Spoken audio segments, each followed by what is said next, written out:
Brilliant is a groundbreaking new HIV vaccine discovery intervention being rolled out in 8 African countries over the next 5 years.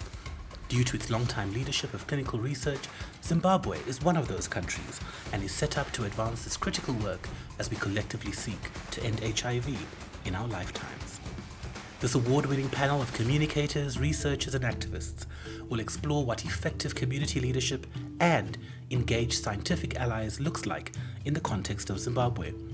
The panelists on today's discussion will provide an overview of the brilliant scientific strategy and exploration of the community engagement workstream of the consortium, and a leader in scientific communication will share some examples of innovative communication strategies used to ensure that communities where research happens are informed, engaged, and inspired. Dr. Tariro Chawana is a Zimbabwean researcher and a medical doctor who is the site leader for Brilliant at the Harare Health and Research Consortium.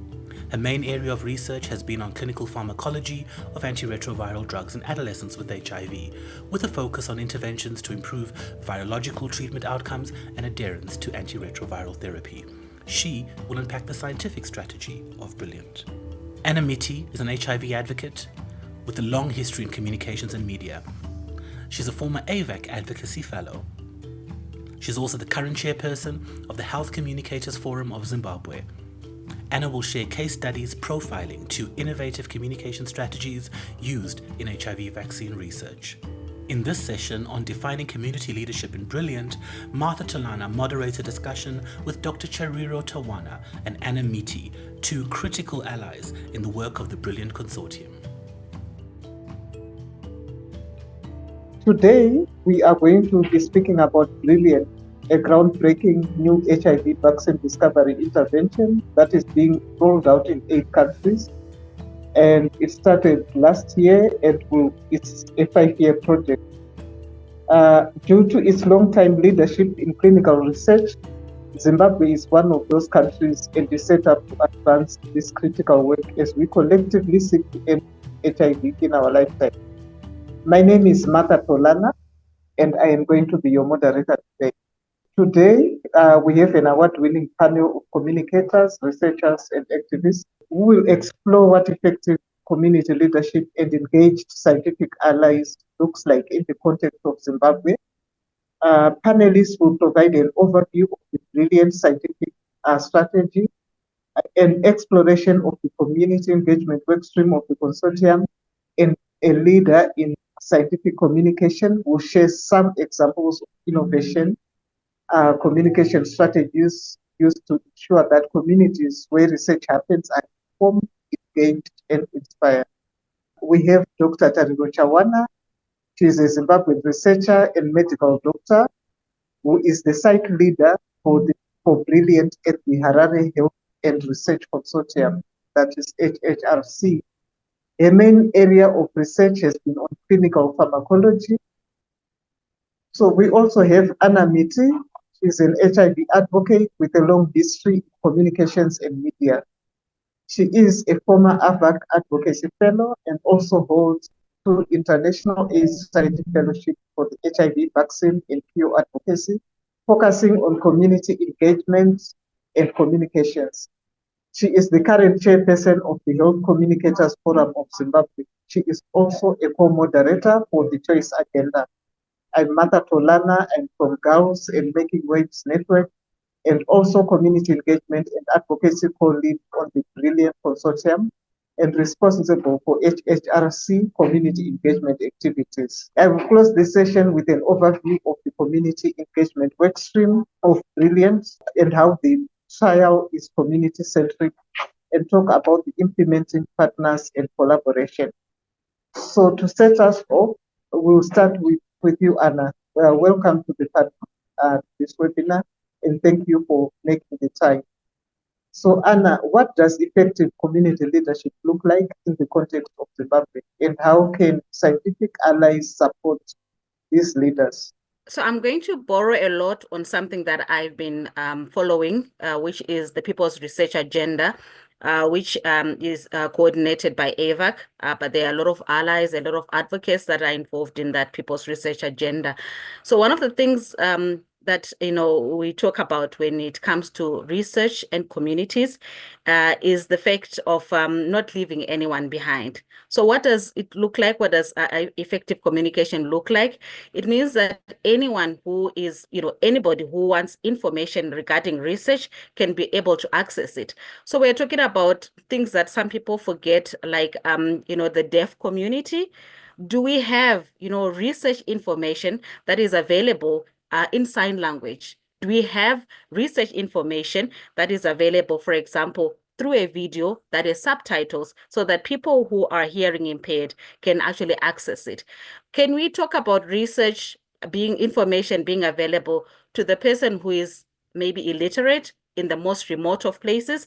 Can anyone actually have this information? So for me, effective research communication and involves having information that is available in places where you might not expect to find it.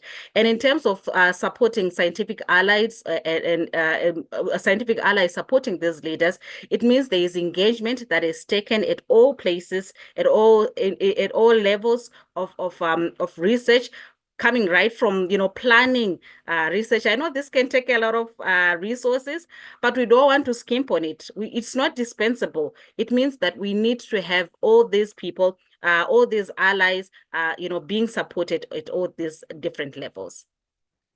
Thank you very much, Anna. And I'll get to Dr. Tariro. Please, can you share examples of how community leadership has influenced the success of scientific projects in Zimbabwe? So I'll give you a few examples of some of the studies that we've done with community involvement. So our organization heavily leans on the community advisory boards. These are people who are in the community, who are experts, probably former research participants themselves. They are drawn from many organizations, the religious community, the workforce, some of them are policemen. They could be working at clinics. So these are the ones that we collaborate with and lean on heavily to involve the community. So some of the studies, the first HIV vaccine studies, the HVTN 107, HVTN 120, HVTN 705, were first done in our organization. And because these were new concepts, introducing HIV vaccine research into our communities, we had to do a lot of community engagement, a lot of community awareness to sensitize the community about research. There are a lot of misconceptions and myths when it comes to studies that involve blood draw, but this helped us a lot in terms of demystifying this our research. So we actually were proud to have gone beyond our cruel targets by involving the community. We also did the first monoclonal antibody studies, which were the HVTN 140, the AMP study, and the HVTN 805 studies. Again, a new concept, the first to be done in Zimbabwe, was done in our organization. And a lot of explanation had to be done. What was the difference between a vaccine and antibodies? What are you trying to achieve? This has been so many years after the first HIV cases were noted in Zimbabwe. How come you still don't have an effective vaccine or effective antibodies to prevent HIV? So these are the examples that we involved the community advisory body as a bridge to bridge us and the community, and led to very successful research outcomes. Although we don't have a vaccine and yet, those experiences spare us on and will make us get better. So, considering what both of you have said, and it's quite impressive how Zimbabwe has contributed to the scientific agenda, and what we have shared, Dr. Tari, is something that does not just impact on Zimbabwe, but I think it has impact worldwide. So, in terms of people getting to know, the general public getting to know how Zimbabwe has contributed to this, and also linking with what Anna has said, how much do you both think this general public know about these advances? And considering that here in this panel, in this webinar, we have Dr. Tariro, who is a young researcher, and she's sharing the many great scientific projects that she's engaged in. how much of this is the general public aware of, and how much is the media getting this to the public? I think since you mentioned the media, I'll start. I don't believe that there is enough information out there in terms of, the general populace knowing some of the information that's, generally, if you ask someone, do you know that there's vaccine research, that is HIV vaccine research that has happened in Zimbabwe? Do you know any studies that have happened? You might not find that in the general populace. But I think of late, since the Aspire study, because the Aspire study had a lot of media engagement, partly because, I was an AVAC fellow at that time. So we did have a couple of engagements. We've also had what we call media science cafes that have happened since, when we had the Health Journalists Association of Zimbabwe, that has happened. So it's there, but I would say it's not enough. And also because of issues of translation, issues of, understanding scientific language, there's a lot more work that needs to be done. But I do think there is some information that is available, especially in communities where the researches have been happening. For example, for the Dapivirine ring, I think there are some people who know it because work has happened in Chitungwiza, Sengeza 4, and Seke South Clinic. I think where the research has happened, people do know. Thank you. Then over to Dr. Tari. So adding on to what Anna said, there is definitely some dissemination or some information in the community. But I think what's probably lacking it at the dissemination of results meetings or the science cafes, Martha, is probably just the media involvement. So I think partnering or collaborating at an event where, such as the International AIDS Commemoration Days, which are big in Zimbabwe, and just involving the media for publicity could help. But there is some information, and I agree, they in the communities where the research takes place. So we get to the overview of the brilliant scientific strategy. So Dr. Tariro, it's on you again, the first question. What are the key components of the brilliant scientific strategy, and how does it align with the community engagement goals? So the Brilliant Consortium's mission really is to harness and catalyze African scientists to contribute to an African-led effective vaccine, HIV vaccine. So the key concepts there are, it's going to be predominantly led by African women scientists. I mean, that can be seen from this panel. It's led predominantly by African women scientists and comprises of a multidisciplinary team. The other component would be the overall objective is to evaluate HIV vaccine candidates emanating from our continent.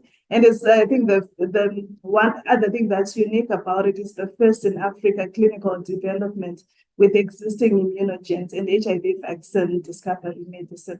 I'd say those are the key components that I can think of. Yeah.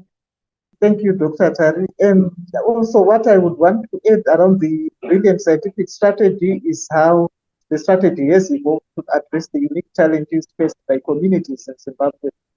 I think in the first place is around we as community, we were really excited when this issue came up about, especially being about African women scientists, because we now know that we have a lot of brilliant scientists who are involved in this brilliant HIV vaccine discovery study.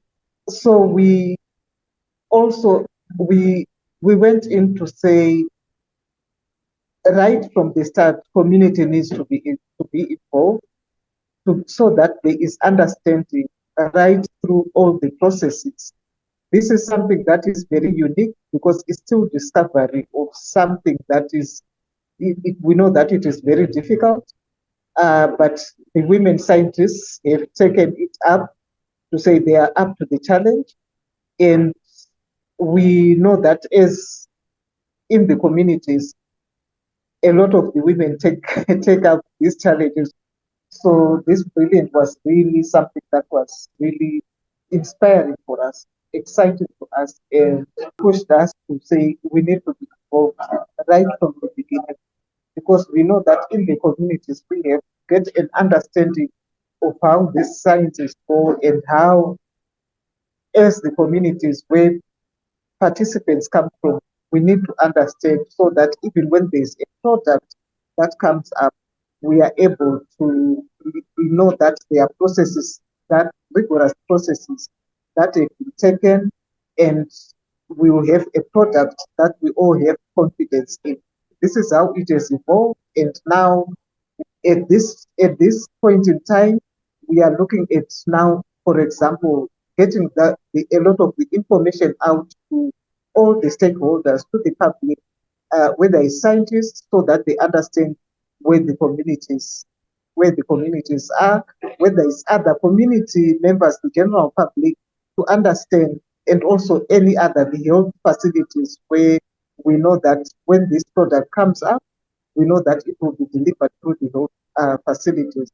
So we are now looking at getting the information out there so that everyone can actually follow the process, can actually engage with the process, give their recommendations, give their thoughts on how they think this is going with the information. So there will be regular forms of information coming out from these webinars to newsletters, to fact sheets, and a whole lot of other, and also the community advisory boards that Dr. Tariro mentioned will also be involved, and will also have some of the civil society organizations getting involved in the 8 countries that the Brilliant is working in.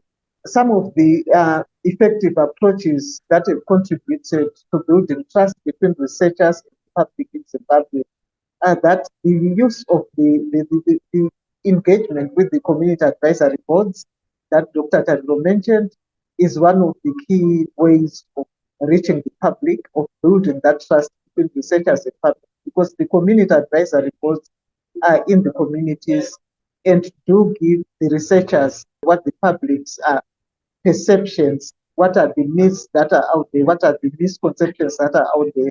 And the researchers also respond by giving out what is, breaking down the science so that it's in digestible language, like normal, what we would call normal language that we use every day, so that we all get an understanding.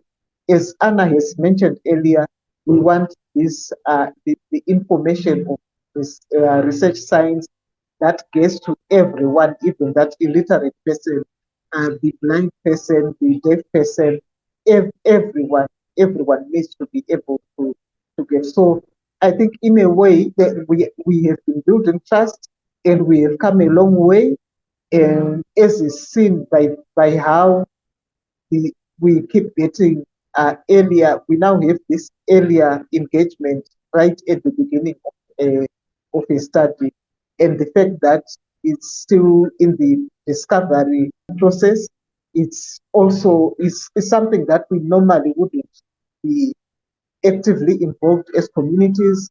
But now this is also a sign of a sign that there is trust being built.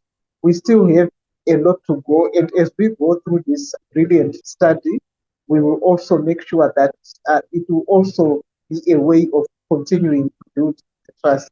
There's continuous communication as we go forward. I will get to Anna with another question. As a leader in scientific communication, can you share some examples of innovative strategies used to keep communities informed and engaged with research developments? An example that I'll use is from IPM, which is an affiliate of the Population Council.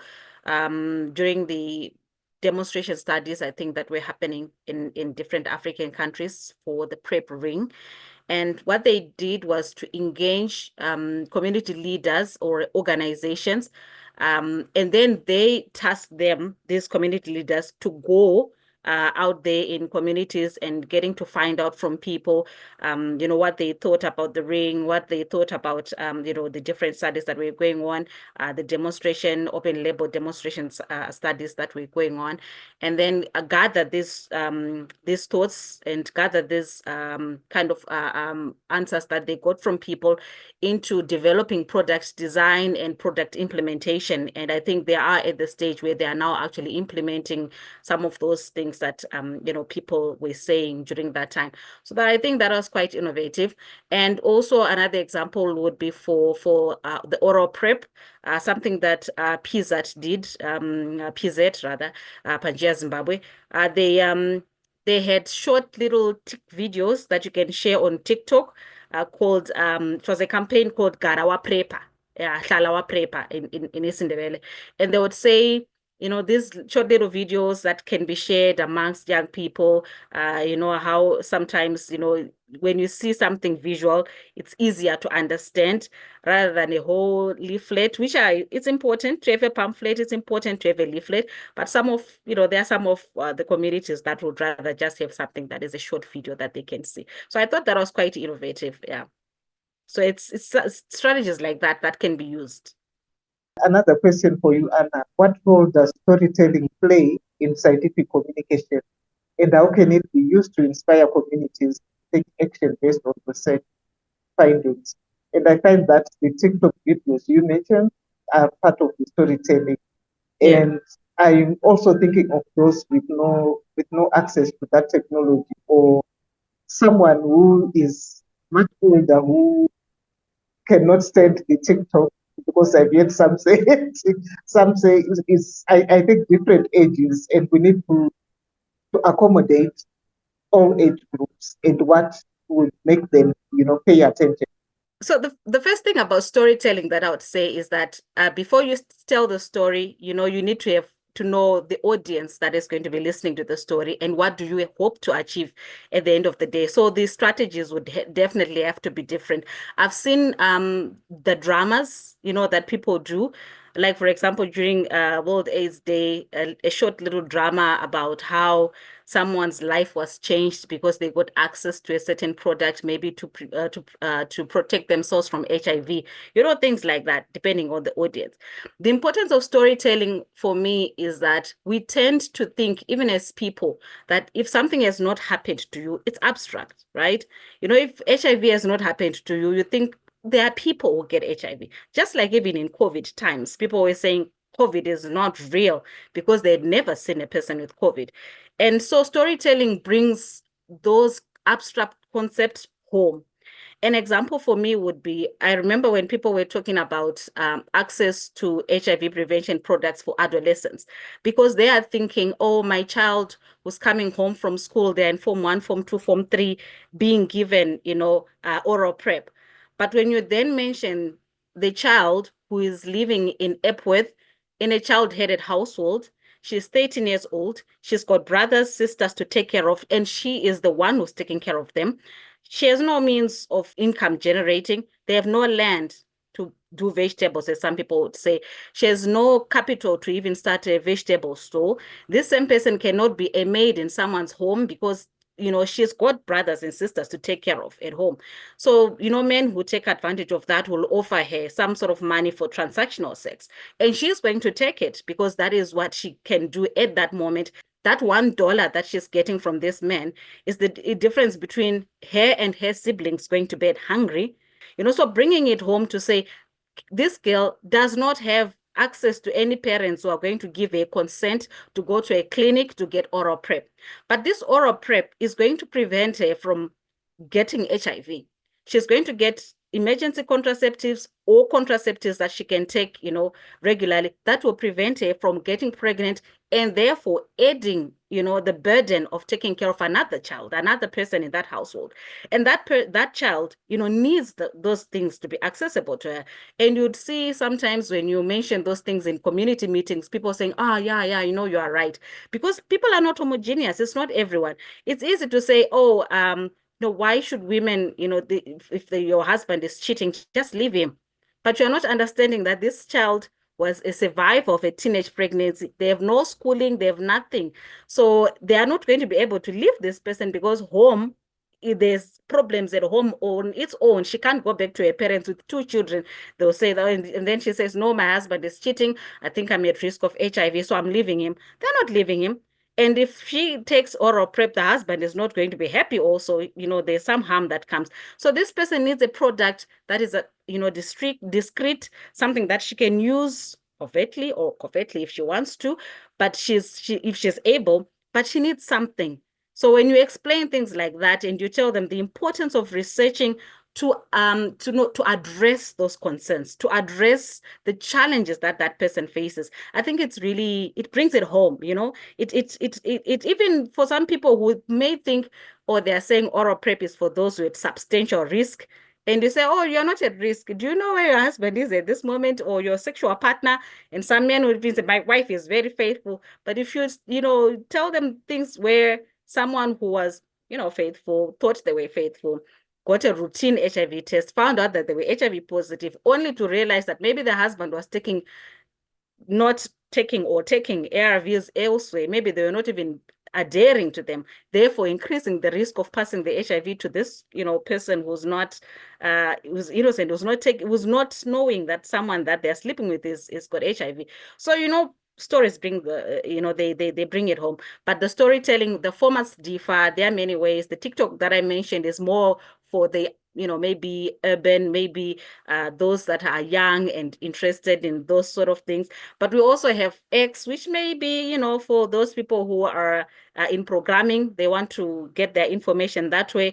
But I would say that the important thing with storytelling is telling it in the format that is accessible to the audience.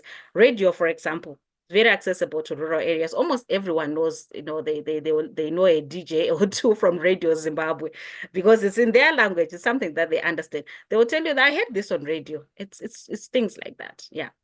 It's very interesting, and I'm thinking, as you were speaking, I'm thinking of brilliance in how, getting to a question to Dr. Tari, how these strategies can fit in to support scientific researchers. Dr. Tariro, do you see any components that can already be used to support you as you study in ensuring that the recruitment, the retention of participants, and also to make sure that anyone who is thinking of participating there's enough information to be comfortable enough to say, oh, I really want to be a participant in these studies. What do you think, Dr. Tariro? Then I was looking back at some of the studies that we've done and thought, have we used this before? So quite interesting to know that we have used storytelling. So it's not real life stories from people, but these are stories of breaking down the science language into videos. So we've done that for the consenting processes for some of our studies because the science is too complex. How do you explain an antigen attaching to an epitope or something, or attaching to an to the CD4 antibody or whatever? So we've used videos, animations to break down the science into very simple language and also visual. You're right, Anna, in that something that you see you don't easily forget compared to being given a leaflet or a pamphlet to read. So we have, but I'm then also thinking that this can be used throughout the entire cycle of the study, the entire life cycle. So right from sensitizing the community, can we use these videos to break down the language, and we have used it before in the form of pictures or in the form of videos. To explain what we want to do. We also use these videos for the consenting process when we are screening participants and enrolling them into clinical trials. And as you know, the informed consent process is a continuous process that goes on right until the end of the study. So we do use visuals, even as participants come for their follow-up visits. But then I'm also thinking, can we use this for dissemination of results? Can we use these videos? I was at a dissemination meeting on last week, Friday, for the HVT 140 study. And they were real life stories. These were real life stories. Can we, with their permission, can we have these stories, take them into the community and sensitize the communities about what we do as researchers?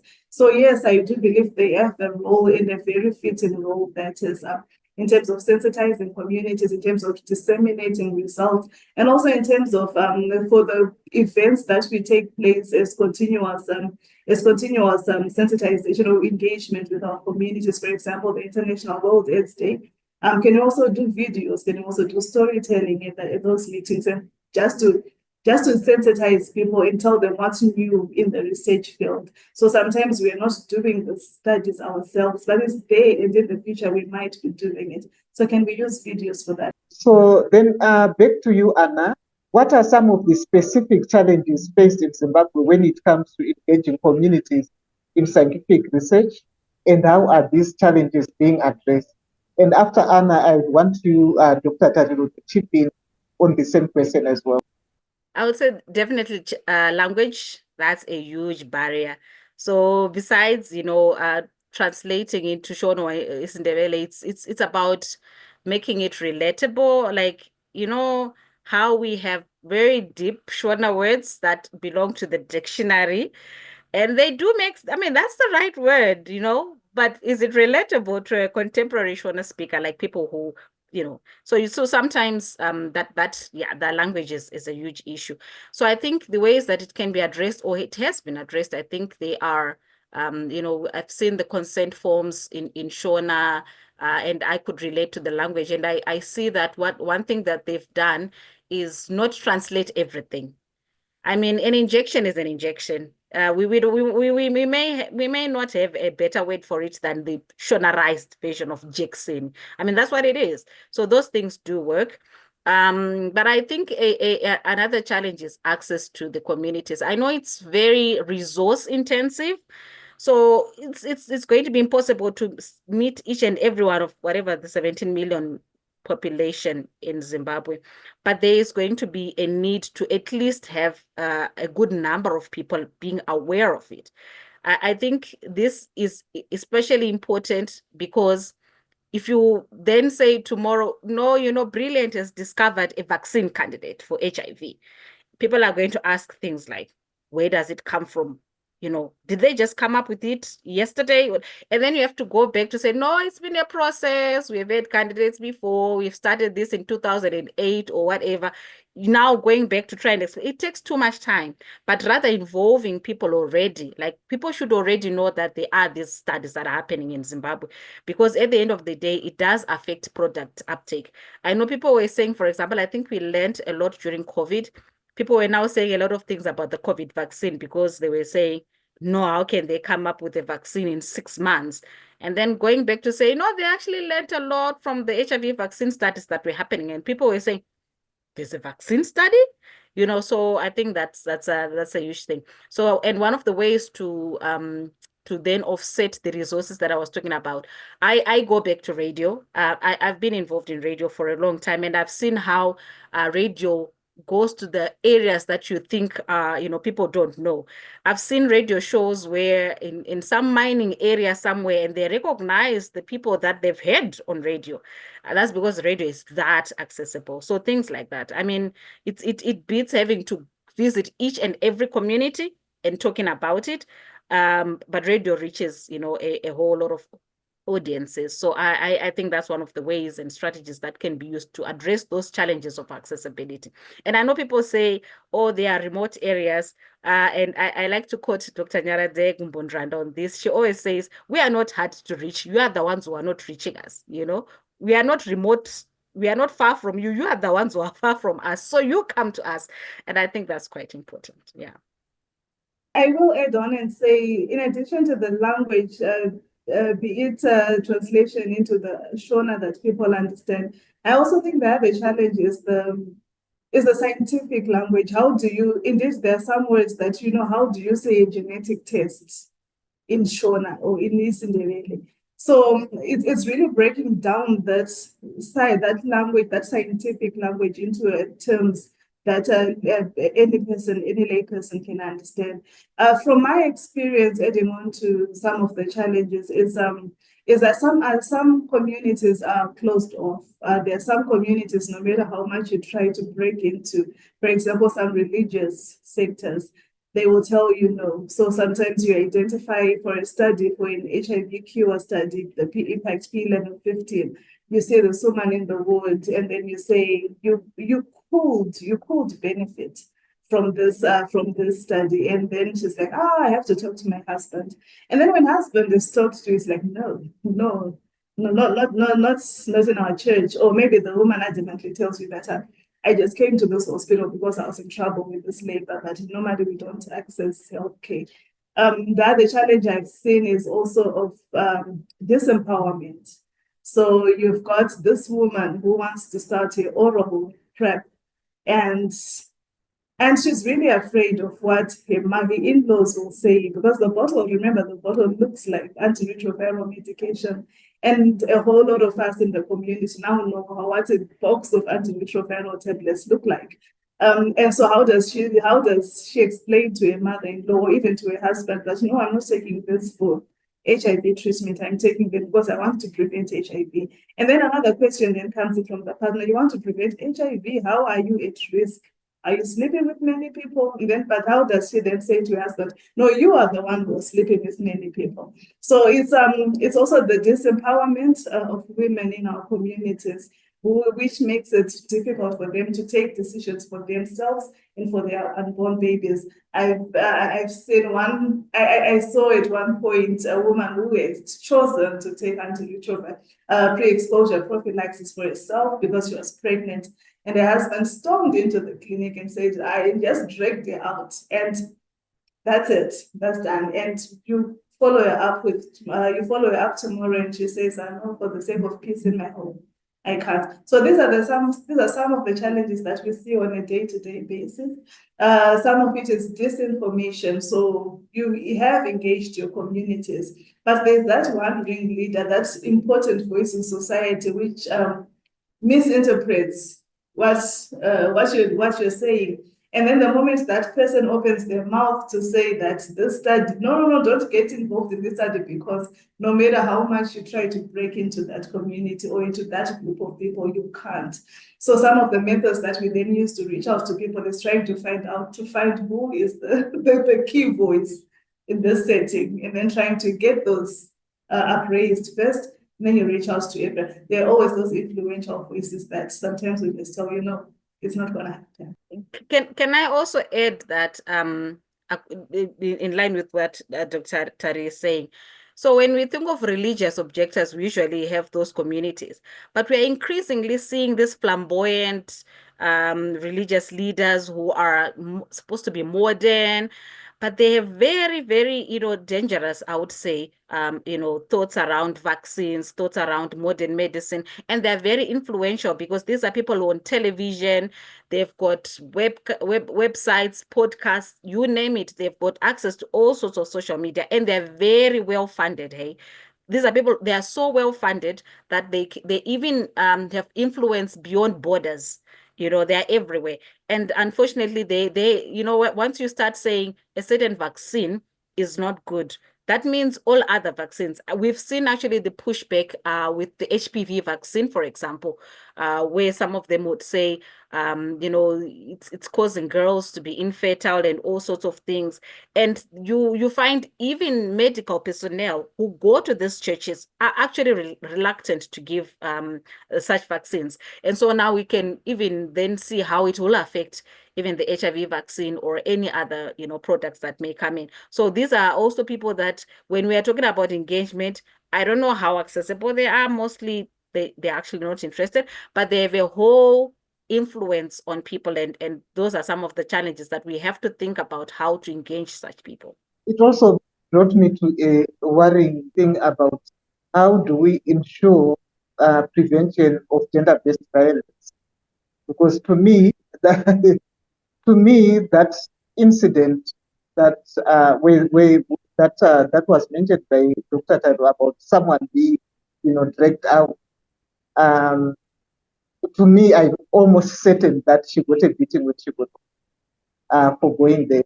But also, even if she didn't get a beating, that fact of being dragged away and being denied the choice to, the freedom to, she had chosen to participate, but then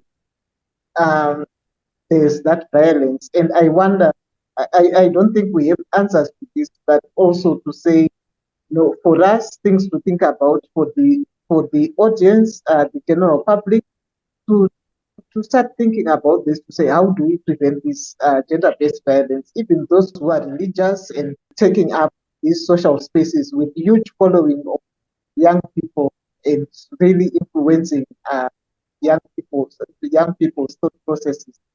And in a way, there's some element of violence that I see according to me. And how do we actually, make sure that we prevent this, and also make sure that we maintain the integrity of the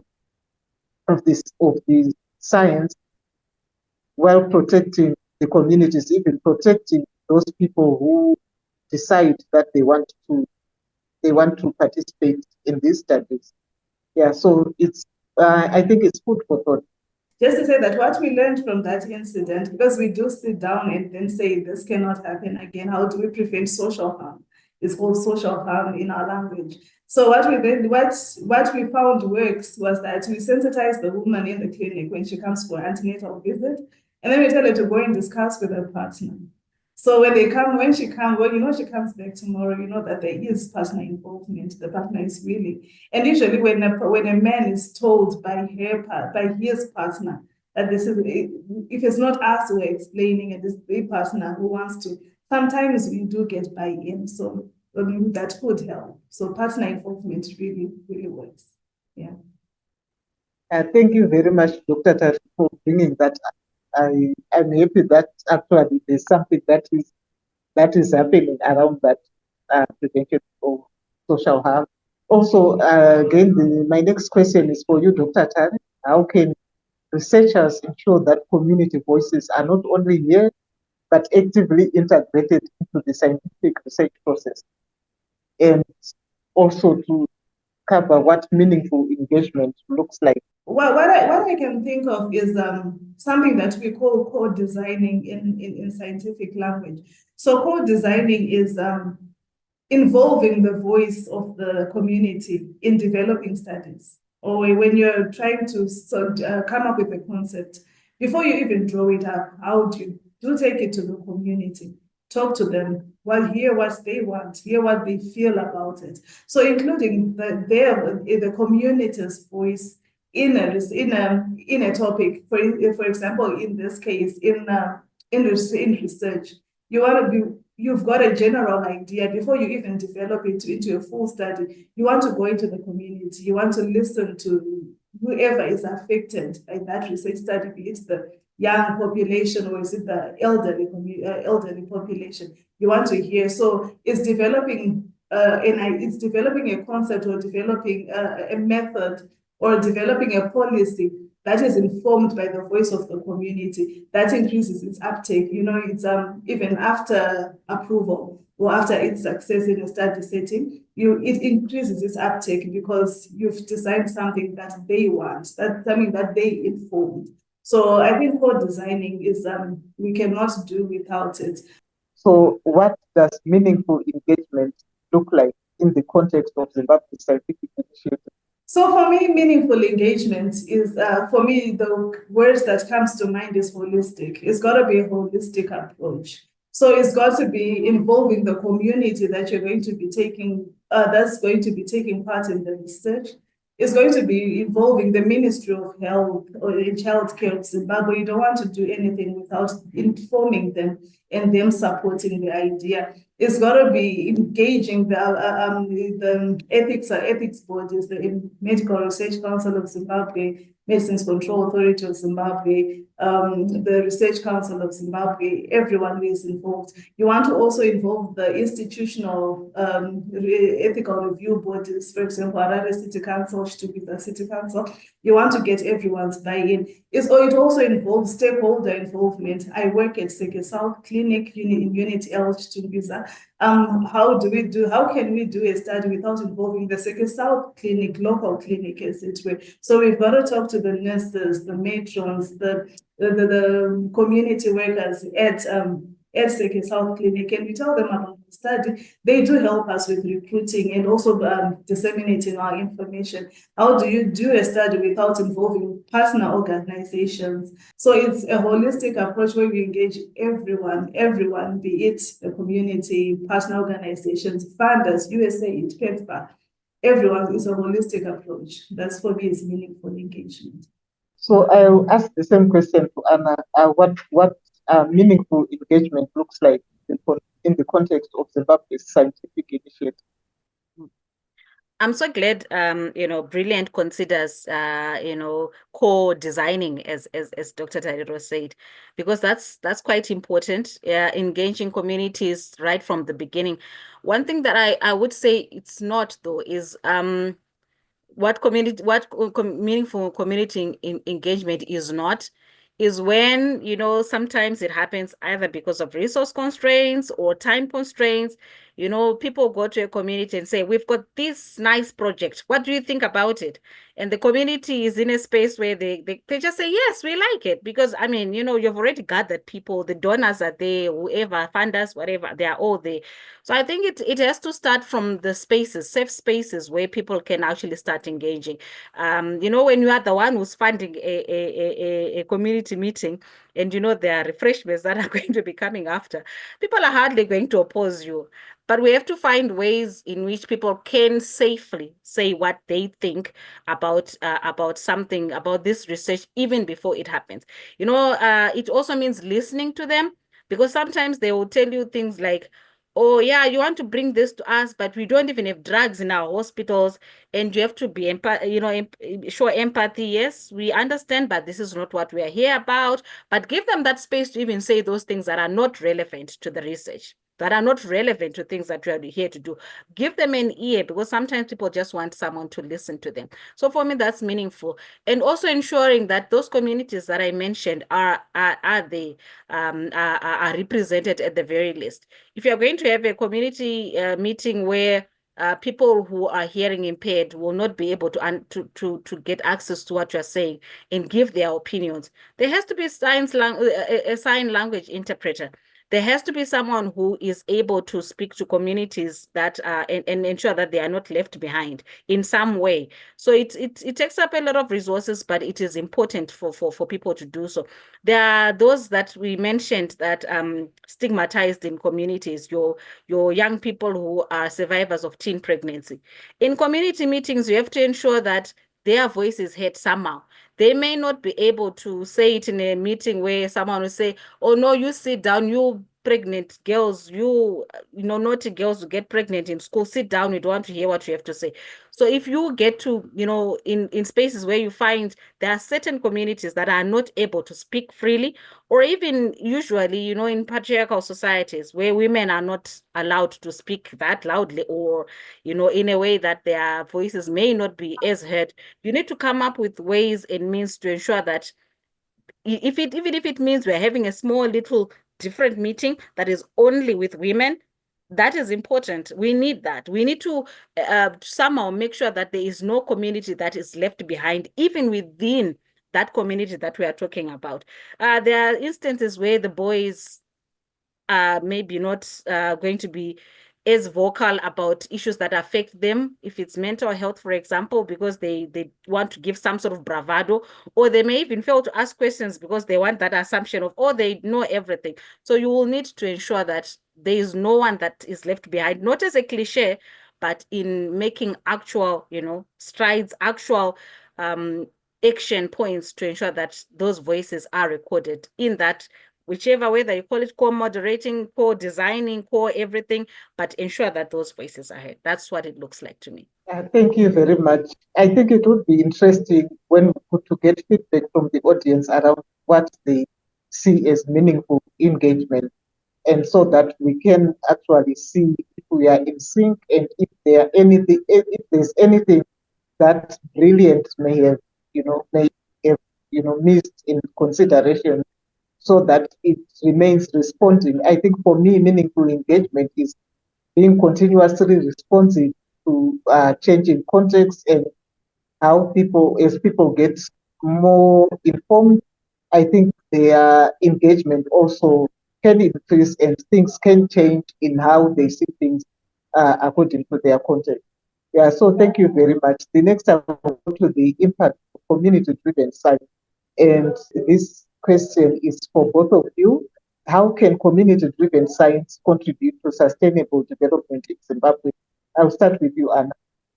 I think community-driven science means that, that example that I gave about going back to address rumors that should have not even come up if we had already been talking to the communities in the first place, So that's, for me, that's sustainability, because it means that the right information will definitely get to other people, and people will use products that are available if they already know about this product.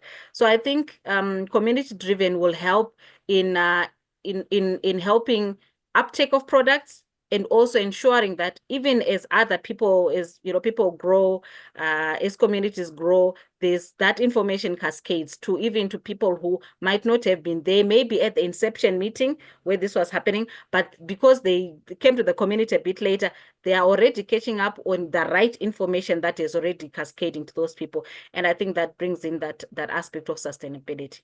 And to you, Dr. Tariro, how can community-driven science contribute to sustainable development in Zimbabwe? Yeah, so to me that resonates very well to the common saying that says nothing for us without us. So I think it resonates with the university's model right now, the Education 5.0, which talks about going into the communities, learning what sort of problems or what sort of challenges do we have. And then you do research that is driven to answer those problems or to resolve those problems. So for me, it means doing research that is informed by the challenges that we are facing every day in a manner so as to solve them, so as to solve those problems and eradicate the problems that we have in the communities. I think this is what I can say to add on to what Anna is saying. Yeah. Thank you very much. And then again to you, Dr. Tariro, in your experience, what has been the most rewarding outcome of engaging communities in the scientific process? I would say acceptance. Moving from an era where researchers were Satanists, as it were, to an era where researchers are part of the healthcare system.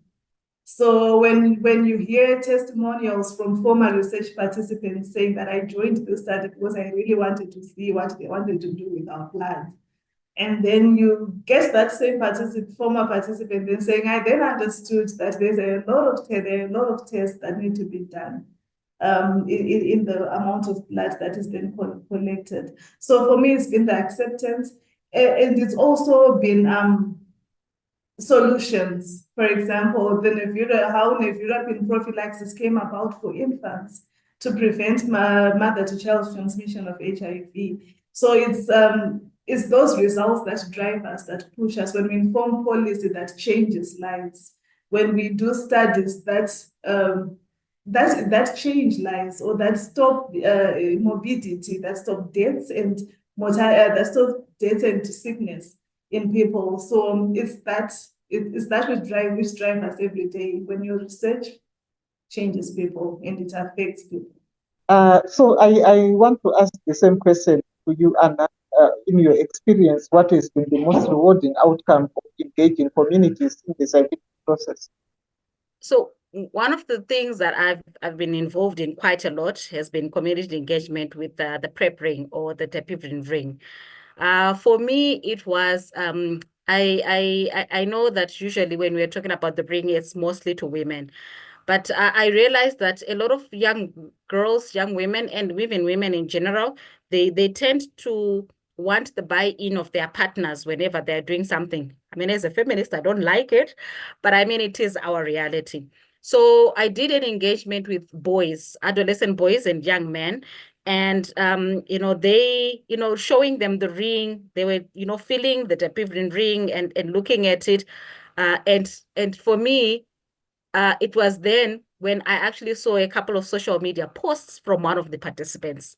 And they were, being a boy talking about the Tariro ring. For me, that was huge, because that means it frees the other boys, to talk about it as well. I mean, it doesn't go into their bodies, but they had this fear that, these girls, if they put it, something will happen to me, sometimes, things like that. And the fact that they were able to talk about it was quite important for me, because it's different from what we had experienced with the female condom, where even the women, even up to now, you talk to women about the female condom, they're like, I don't know anything about it. And the male partners are like, I don't even want to see it because it contains witchcraft or whatever. So for me, that was quite important. And I remember at one point, even with the boys and the men, there was a stakeholders meeting for the Dapivin ring in breastfeeding women. And there was a man was saying, well, actually, you know, my wife should use it when she's pregnant because I want to make sure that the baby is okay and she's okay. And, you know, those are some of the things that, you know, it's shift from the social harms that Dr. Tariro mentioned of someone beating his wife or his partner because they are using an HIV prevention product. So I'm now going to look at ensuring long-term engagement and trust. Dr. Tariro, what steps can be taken to ensure that the trust and engagement established with communities during research projects are maintained over the long term? So I'd say continuous engagement. engagement. So it's got to be engagement all throughout, from study conception, right until even after the study is winded down. So I'd say that it's engagement, it's dissemination of the study findings as well. So you've done a research, what does it say? Sometimes we just close ourselves off and just start talking science again. start thinking about going to a conference, presenting an abstract, or writing this manuscript and publishing it in a very high impact peer-reviewed journal. But it's about going back to the communities, talking about what you found, what does it mean, what does it mean for them as well. So for me, it's continuous engagement, engage with our communities. Thank you again to you, Dr. Tariro. How do you measure the success of community engagement efforts, and what indicators should researchers focus on? I think you could measure the interest. How interested is the community in taking part in your research? How, when you bring in a new study, when you take it to the community, how interested are they in participating in that study?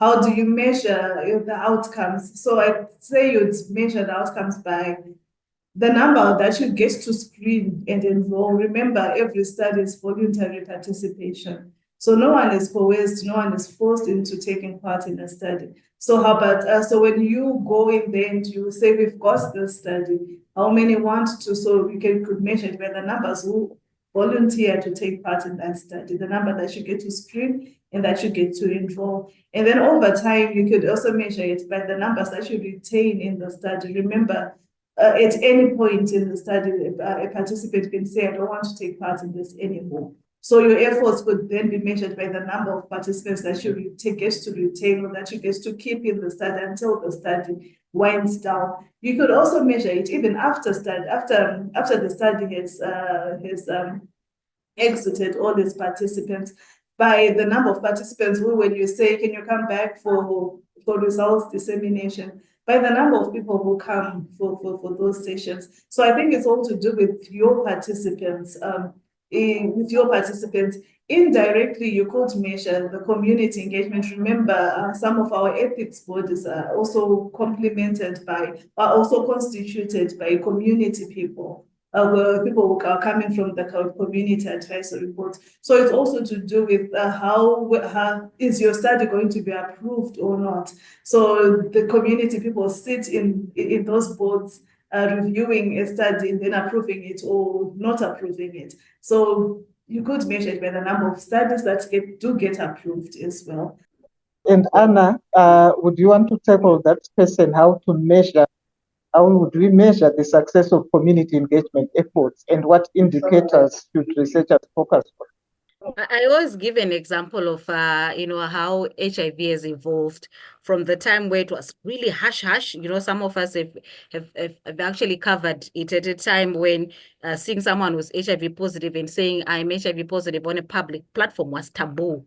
But nowadays, if you ask even anybody, if you say, so do you know about HIV? They know, and they'll tell you, oh yeah, you're supposed to take your ARVs. I think that's success of science, really, because that means that information is at the fingertips of everybody who really should have that information.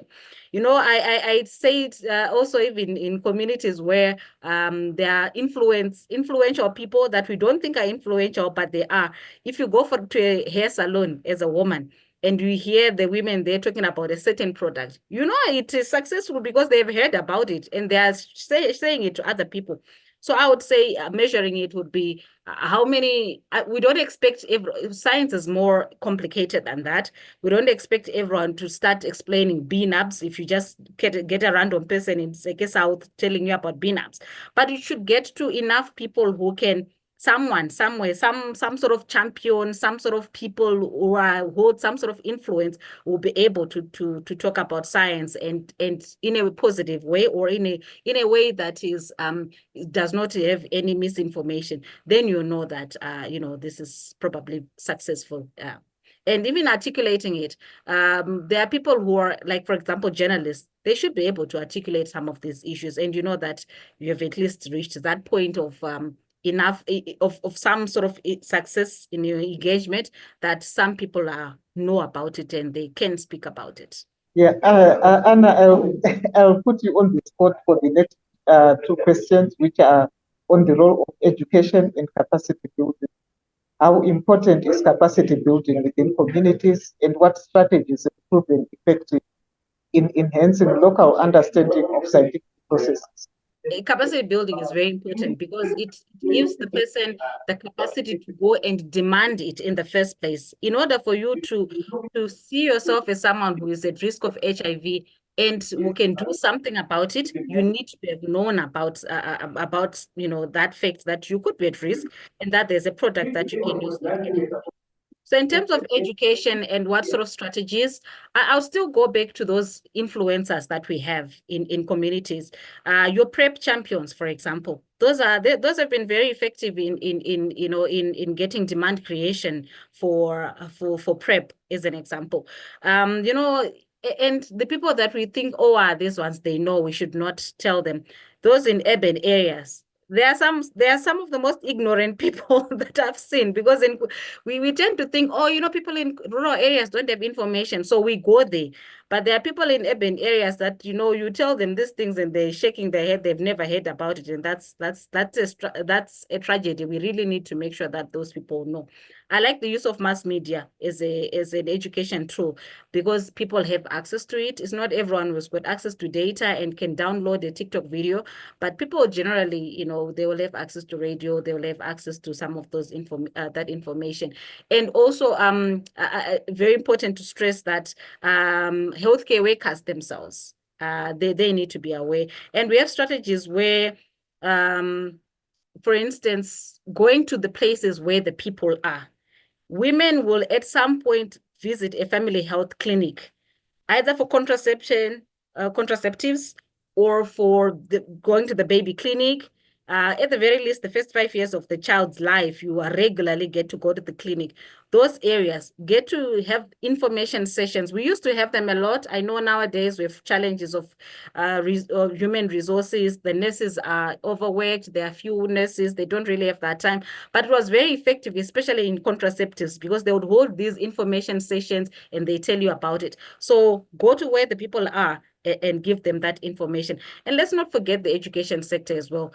I know HIV was integrated to the main basic education, where an ECD level will tell you there's ECD level information about HIV. And those are very important, I believe. Thank you, Anna. I think you've also started touching on my next question was, in what ways can local education systems be better integrated into community science initiatives to support long-term engagement?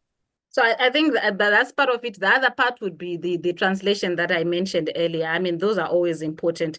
Let's bring it down to the level where everyone can understand it. It's difficult, but it can be done. We have done it with cervical cancer.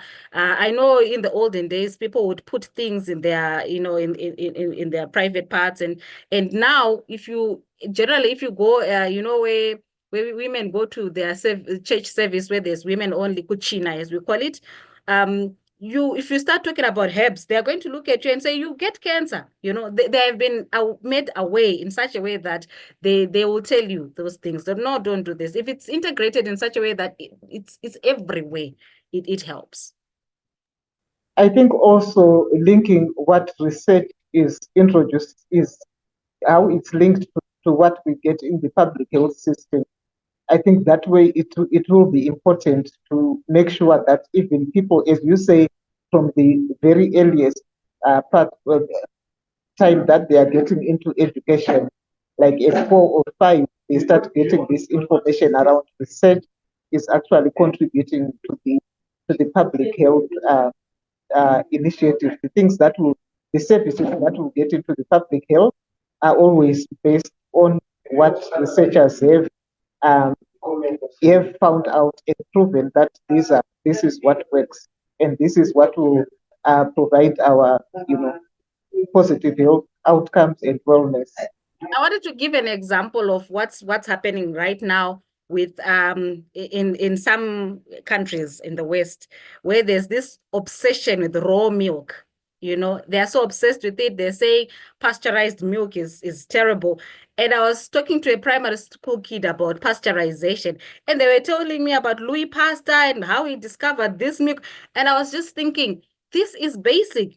But because people are deciding in the US and other places to homeschool, their children are not getting this information. If we integrate it, in such a way that a child will tell you, oh, science research happens, and this is what happens. People who get into scientific studies, and then they study, then they find out this and that. Those basics, they are actually lacking in some of these so-called Western countries that, are supposed to be having this information. And it's so harmful that there are people who are getting sick because they've just drank raw milk, because somebody on TikTok said raw milk is healthier than pasteurized milk. And then you say, no, but can we go back to why milk was pasteurized in the first place? But children who are in grade 4 in Zimbabwe can tell you about pasteurization. So I just wanted to put it out there. Yeah. Thank you very much. And then we go to our final part of those questions, which are in future directions. Dr. Tariro, what do you see as the next frontier in community engagement and scientific communication in Zimbabwe? Thanks, Mother, for that. And I say we don't exist in a silo, so we've got to follow the trends. Sometimes scary. You've got to work like you're walking on eggshells sometimes. But I think social media, we've reaped from the benefits of involving peers, peer mentors, peer counselors, and we've seen tremendous success. But with the way the world is going, with the way technology is going, social media for me is the next frontier. But I suppose Anna has more to say. Anna, the advocate, will have always something to say. I think the next frontier really is transparency and accountability, because that is really big. I've gone to communities that were involved in the voice studies for the jail, the general jail, and then they went to the Dapivian ring, and that was, I think, Aspire started, I think, around 2012 or 2013, thereabout. By 2015, we're disseminating results. We're about to get into 2025. That's 10 years, and someone doesn't know, aside from the Catalyst study, how they are going to get the ring if they want it. We need to be transparent in terms of, okay, even from the study design, if this works, if this vaccine works, what do we want to do afterwards? What are the plans for access? Who is funding this, so that we already know, because there's a lot of misinformation that comes because people assume who a funder is and why they're funding it. I know Big Pharma has been a victim of this. I'm not a fan as an advocate, but I do believe that Big Pharma has a role to play in product development and in science research. They fund these things. But if we know that yes, they've done it, so we can be, if they are transparent enough to say we are funding it, then we just want to know then, okay, so Gilead, okay, so Viv, now that you've got Cap LA, that you have, you're approving this and that, and we know if it does work, what is your plan to make sure that, it will be accessible to some of us who are in these parts of the world? So that transparency, I think it helps to dispel a lot of myths and misconceptions. People believe Bill Gates is doing everything in Africa. And I keep telling them, who told you that Bill Gates is funding the vaccine? and you really want to then zero in on that transparency. And people saying, okay, you've been telling us about this ring for so long, but I don't have the ring. I can't go to a clinic and get it. I can't go to a pharmacy and buy it for $3 or whatever. How much is it going to cost? I think that transparency and accountability is going to be needed very much as we move forward with science, because we are getting to that part where people who have got access to very little information can blow it out of proportion and make it into something else. So if we are transparent right from the beginning to say, we don't know if this product works or not, but we want it to work. If it does work, this is what we are going to do. It helps a lot in science research, I believe. And Dr. Tariro, what do you see as the next frontier in community engagement and scientific communication in Zimbabwe? I say social media. I would also say just the mass media. Are we going to be disseminating? How are we going to be disseminating what information are we going to be using? The national broadcasters. For the young person, it's got to be social media. You see them on Facebook, Instagram, Twitter, all the other social media platforms as well. Yeah, thank you, Dr. Tariro. And I also see, as you are saying these things, I also see that this is also the work that is happening now will also be giving our communities the tools. Once they get the information and get accurate information, then they have the tools to do their advocacy from an informed position.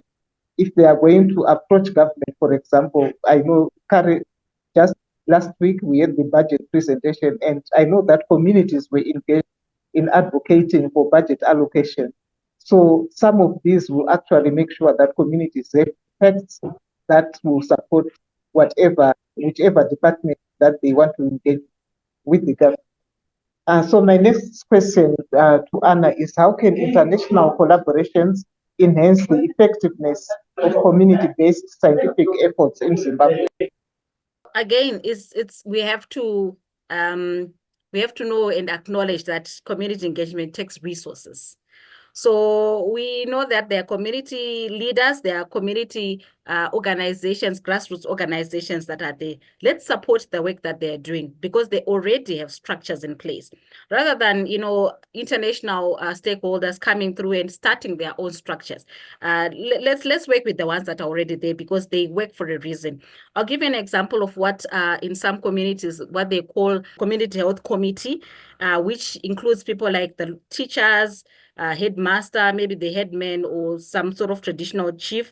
And then they've got different populations that are represented: a young woman, a young man, someone from a community of people with disability. And then you've got the healthcare worker in, your village healthcare workers, and then the healthcare workers at the clinic, and they are all in that committee, and they sit down and discuss certain things that are happening. So these are the ones who've got reports that are actually taken through the usual platforms to, for example, to the provincial medical office, and then going to the national office and all that. So those structures are in place and they work for a reason. So using those already existing mechanisms, even the village healthcare workers.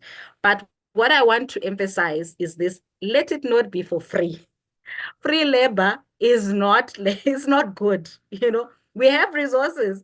We have resources to take people to international conferences. We should be able to have resources to pay something to a village healthcare worker. We should have resources to pay people who are walking long distances, engaging, mobilizing communities to come to a community dialogue that will be held. So let's use those resources and let those resources get to people. I would say that let's support them with those resources. And in short, of course, let's use the structures that are already available. They do work.